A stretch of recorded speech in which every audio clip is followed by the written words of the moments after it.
Hello friends, அட நம்ம சங்கர் சேனலை சப்ஸ்கிரைப் பண்ணுங்கள். ஒரு 4-5 பேருக்கு நைட்டில் டிஃபனுக்கு சாம்பார் எப்படி செய்கிறதுங்கிறத நான் சொல்ல போகிறேன். ஒரு 2.5 கப் அளவுக்கு பருப்பு எடுத்துக்கோங்க. எடுத்துகிட்டு நல்லா வாஷ் பண்ணிக்கோங்க.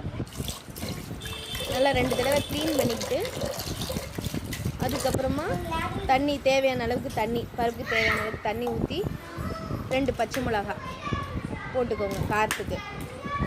அதுக்கப்புறமா கொஞ்சமாக மஞ்சள் தூள் 1 ஸ்பூன் அளவுக்கு போட்டுட்டு குக்கரை மூடிக்கோங்க. மூடிட்டு அடுப்பில் வச்சுட்டு விசில் போட்டுக்கோங்க. ஒரு 3 விசில் விட்டுருங்க. 3 விசில் விட்டதுக்கப்புறமா நல்லா பருப்பு குழஞ்சி வெந்துடும். இறக்கி வச்சதுக்கு அப்புறமா தேவையான அளவுக்கு சாம்பாருக்கு தேவையான அளவுக்கு சின்ன வெங்காயம் இருந்தால் பரவாயில்ல, இல்லைன்னா பெரிய வெங்காயம் கூட போட்டுக்கலாம். நீல வாக்கில் வெட்டி வச்சு நான் சின்ன வெங்காயம் தான் எடுத்துருக்கிறேன். சின்ன வெங்காயம் கொஞ்சமாக ஒரு 10 - 12 வெங்காயம் நறுக்கி வச்சுட்டு கருவேப்பிலை தக்காளி நறுக்கி வச்சுக்கோங்க. பருப்பு இறக்கி வச்சுட்டு நல்லா கரண்டி வச்சு கிண்டிக்கங்க. அடுப்பு மேலே வச்சு எண்ணெய் ஊற்றி கடுகு உளுத்தம் பருப்பு கொஞ்சமாக வெந்தயம் கொஞ்சம் ஜீரகம் போட்டுட்டு வெங்காயம் போட்டுருங்க. போட்டு நல்லா வதங்குறதுக்கப்புறமா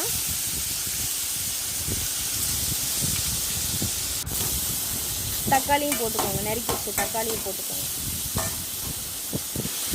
அது நல்லா குலைவாக வேகிறதுக்காக கொஞ்சமாக கல்லுப்பு போட்டுட்டு நல்லா வதக்கிக்கோங்க. நல்லா வெந்ததுக்கப்புறமா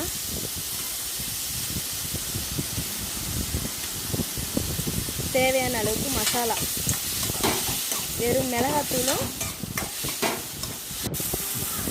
ஒரு 3 ஸ்பூன் அளவுக்கு சாம்பார் பொடியும் போட்டு நல்லா கிண்டி விட்டுக்கோங்க. அடி பிடிக்காமல் இருக்கிறதுக்காக அந்த மசாலா போகிறதுக்காக பச்சை வாசனை போகிறதுக்காக கொஞ்சமாக தண்ணி ஊற்றிக்கிறோம்.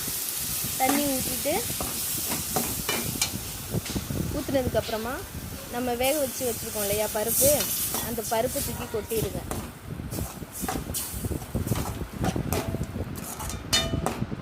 போட்டுட்டு புளி ஊற்ற தேவையில்லை. டிஃபன் சாம்பார்னால புளி ஊற்றாமலே நீங்கள் செய்யலாம். உப்பு டேஸ்ட் பார்த்து போட்டுக்கோங்க. உங்களுக்கு எந்த அளவுக்கு உப்பு தேவையோ அந்தளவுக்கு கம்மியாக வேணால் கம்மியாக, உங்களுக்கு நான் நார்மலாக போட்டிருக்கேன், போட்டுக்கோங்க. அவ்வளோதான், சாம்பார் ரெடி.